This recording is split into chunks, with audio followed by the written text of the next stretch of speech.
ನೋಡಿ, ಇತಿಹಾಸದಲ್ಲಿ ಕೆಲವು ಘಟನೆಗಳು ಕೇವಲ ದಿನಾಂಕಗಳಾಗಿ ಉಳಿಯೋದಿಲ್ಲ, ಅವು ಇಡೀ ಭೂಖಂಡದ ನಕ್ಷೆಯನ್ನೇ ಬದಲಾಯಿಸ್ಬಿಡ್ತವೆ. 1940ರ ಲಾಹೋರ್ ನಿರ್ಣಯ ಅನ್ನೋದು ಅಂಥದ್ದೇ ಒಂದು ಕ್ಷಣ. ಇದು ಕೇವಲ ಒಂದು ರಾಜಕೀಯ ಸಭೆಯಾಗಿರಲಿಲ್ಲ, ಬದಲಿಗೆ ದಕ್ಷಿಣ ಏಷ್ಯಾದ ಇತಿಹಾಸದಲ್ಲಿ ಒಂದು ಹೊಸ ಅಧ್ಯಾಯದ ಆರಂಭವಾಗಿತ್ತು. ಯೋಚನೆ ಮಾಡಿ, ಕೇವಲ ಒಂದೇ ಒಂದು ಸಭೆ ಲಕ್ಷಾಂತರ ಜನರ ಜೀವನವನ್ನೇ ಬದಲಾಯಿಸಿ ಇವತ್ತಿಗೂ ಇರುವ ಗಡಿಗಳನ್ನ ಹೇಗೆ ಸೃಷ್ಟಿಸಿರಬಹುದು?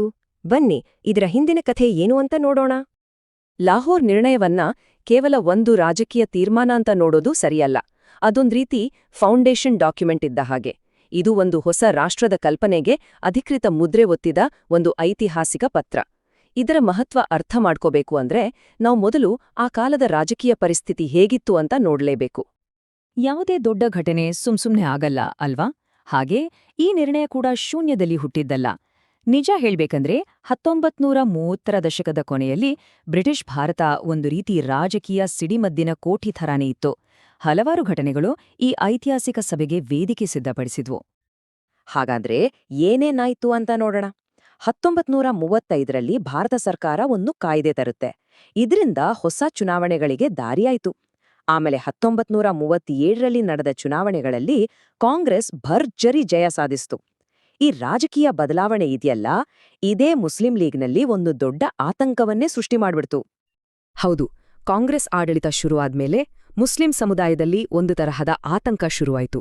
ನಮ್ಮ ಧಾರ್ಮಿಕ ಹಕ್ಕುಗಳಿಗೆ ಬೆಲೆಯಿಲ್ಲ, ನಮ್ಮ ಸಂಸ್ಕೃತಿಗೆ ಅಪಾಯ ಇದೆ, ಅಷ್ಟೇ ಅಲ್ಲ ನಮ್ಗೆ ರಾಜಕೀಯವಾಗಿಯೂ ಸರಿಯಾದ ಪ್ರಾತಿನಿಧ್ಯ ಸಿಗ್ತಾ ಇಲ್ಲ ಅನ್ನೋ ಭಾವನೆ ಬಲವಾಗಿ ಬೇರೂರಿತು.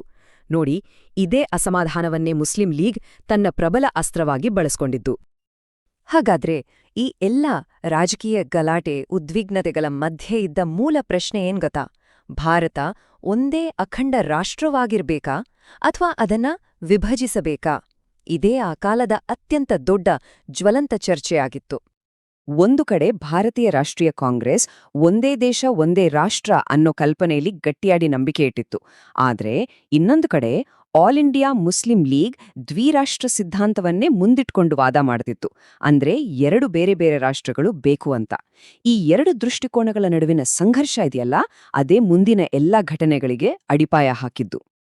ಹಾಗಾದ್ರೆ ಏನಿದು ದ್ವಿರಾಷ್ಟ್ರ ಸಿದ್ಧಾಂತ?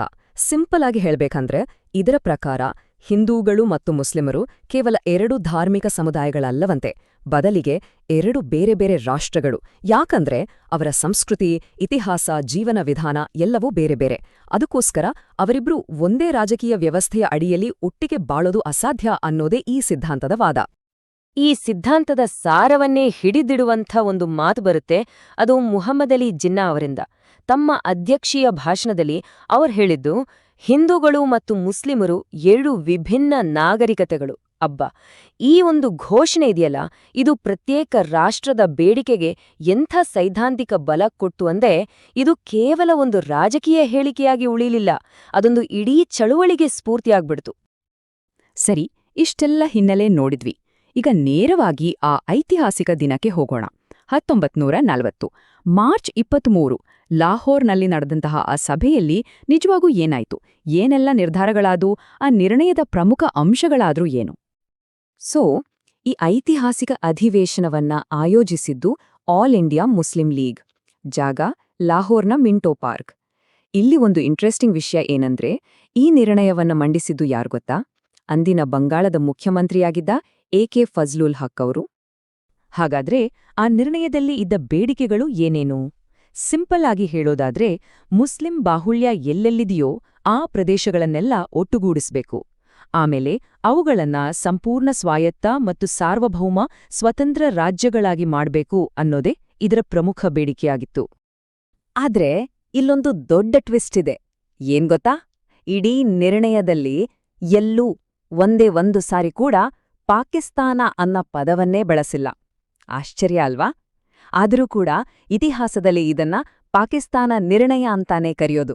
ಯಾಕಂದ್ರೆ ಪದ ಬಳಸದೇ ಇದ್ರೂ ಇದರ ಮೂಲ ಉದ್ದೇಶ ಪಾಕಿಸ್ತಾನದ ಬೇಡಿಕೆಯೇ ಅನ್ನೋದು ಅಂದಿನ ರಾಜಕೀಯ ವಲಯದಲ್ಲಿ ಎಲ್ಲರಿಗೂ ಸ್ಪಷ್ಟವಾಗಿ ಗೊತ್ತಿತ್ತು. ಒಮ್ಮೆ ಲಾಹೋರ್ ನಿರ್ಣಯ ಪಾಸ್ ಆದ್ಮೇಲೆ ಘಟನೆಗಳು ಒಂದರ ಹಿಂದೊಂದು ಸರಪಳಿಯ ಹಾಗೆ ನಡೀತಾ ಹೋದ್ವು. ಅದು ಕೇವಲ ಒಂದು ಕಾಗದದ ಮೇಲಿನ ನಿರ್ಣಯವಾಗಿ ಉಳಿಲೇ ಇಲ್ಲ, ಬದಲಿಗೆ ಇಡೀ ಇತಿಹಾಸದ ಚಕ್ರನ್ನೇ ತಿರುಗಿಸೋ ಒಂದು ದೊಡ್ಡ ಶಕ್ತಿಯಾಗಿ ಮಾರಿಹೋಯ್ತು. ಸರಿ, ಈ ನಿರ್ಣಯಕ್ಕೆ ತಕ್ಷಣದ ರಿಯಾಕ್ಷನ್ ಹೇಗಿತ್ತು? ಒಂದೇ ವಾತಲ್ಲಿ ಹೇಳ್ಬೇಕಂದ್ರೆ ಮಿಶ್ರ ಪ್ರತಿಕ್ರಿಯೆ. ಭಾರತೀಯ ರಾಷ್ಟ್ರೀಯ ಕಾಂಗ್ರೆಸ್ ಇದನ್ನ ನೇರವಾಗಿ ತೀವ್ರವಾಗಿ ವಿರೋಧಿಸಿತು. ಇನ್ನೊಂದ್ ಕಡೆ ಪಂಜಾಬ್ ವಿಭಜನೆ ಆಗ್ಬಿಡುತ್ತೆ ಅನ್ನೋ ಭಯದಲ್ಲಿ ಸಿಖ್ ಸಮುದಾಯ ಅಸಮಾಧಾನ ವ್ಯಕ್ತಪಡಿಸಿತು. ಇನ್ನು ಬ್ರಿಟಿಷರು ಅವರು ಮೊದಲು ಇದನ್ನ ಅಷ್ಟಾಗಿ ಸೀರಿಯಸ್ ಆಗಿ ತಗೊಳ್ದೆ ಸ್ವತಃ ಉದಾಸೀನತೆ ತೋರಿದ್ರು. ಆದ್ರೆ ಅವರ ಈ ನಿಲುವು ಜಾಸ್ತಿ ದಿನ ಉಳಿಲಿಲ್ಲ.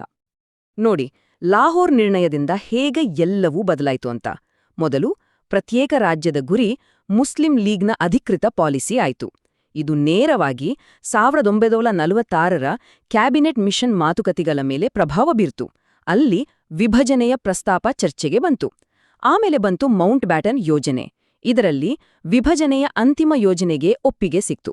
ಕೊನೆಗೆ ಇದೆಲ್ಲದರ ಪರಿಣಾಮವಾಗಿ ಆಗಸ್ಟ್ 1947ರಲ್ಲಿ ಭಾರತದ ವಿಭಜನೆ ಆಗಿ ಪಾಕಿಸ್ತಾನ ಅನ್ನೋ ಹೊಸ ದೇಶ ಹುಟ್ಕೊಳ್ತು. ಆದರೆ ಈ ಎಲ್ಲ ರಾಜಕೀಯ ನಿರ್ಧಾರಗಳಿಗೆ ತೆತ್ತ ಮಾನವೀಯ ಬೆಲೆ ಇದೆಯಲ್ಲ, ಅದು ಅಷ್ಟಿಷ್ಟಲ್ಲ. ವಿಭಜನೆಯಿಂದಾಗಿ ಇತಿಹಾಸದಲ್ಲೇ ಕಂಡರಿಯದ ಅತಿದೊಡ್ಡ ವಲಸೆ ಆಯ್ತು. ಲಕ್ಷಾಂತರ ಜನ ತಮ್ಮ ಮನೆ, ಮಠ, ಆಸ್ತಿಪಾಸ್ತಿ ಎಲ್ಲವನ್ನೂ ಬಿಟ್ಟು ಗಡಿಯಾಚೆ ಹೋಗ್ಬೇಕಾಯ್ತು. ಇದರ ಜೊತೆಗೆ ನಡೆದ ಹಿಂಸಾಚಾರವನ್ನಂತೂ ಊಹಿಸೋಕ್ಕೂ ಸಾಧ್ಯವಿಲ್ಲ. ಹೀಗಾಗಿ ಲಾಹೋರ್ ನಿರ್ಣಯ ಅನ್ನೋದು ಕೇವಲ ಒಂದು ರಾಜಕೀಯ ಸಭೆ ಆಗಿರಲಿಲ್ಲ, ಅದೊಂದು ನಿಜವಾದ ಟರ್ನಿಂಗ್ ಪಾಯಿಂಟ್. ದಕ್ಷಿಣ ಏಷ್ಯಾದ ಇತಿಹಾಸದಲ್ಲಿ ಒಂದು ನಿರ್ಣಾಯಕ ತಿರುವು. ಯಾಕಂದ್ರೆ ಅದು ಈ ಇಡೀ ಉಪಖಂಡದ ರಾಜಕೀಯ ಭೂಪಟವನ್ನೇ ಶಾಶ್ವತವಾಗಿ ಬದಲಾಯಿಸ್ಬಿಟ್ಟು.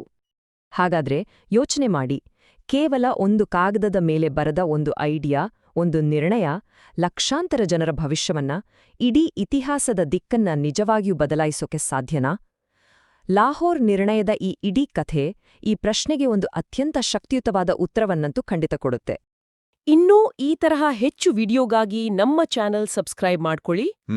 ಹಾಗೆ ನಿಮ್ಮ ಅನಿಸಿಕೆನ ಕೆಳಗಡೆ ಕಮೆಂಟ್ ಮಾಡಿ. ಹೌದು. ಸಿಗೋಣ ಮುಂದಿನ ವಿಡಿಯೋದಲ್ಲಿ. ನಮಸ್ಕಾರ.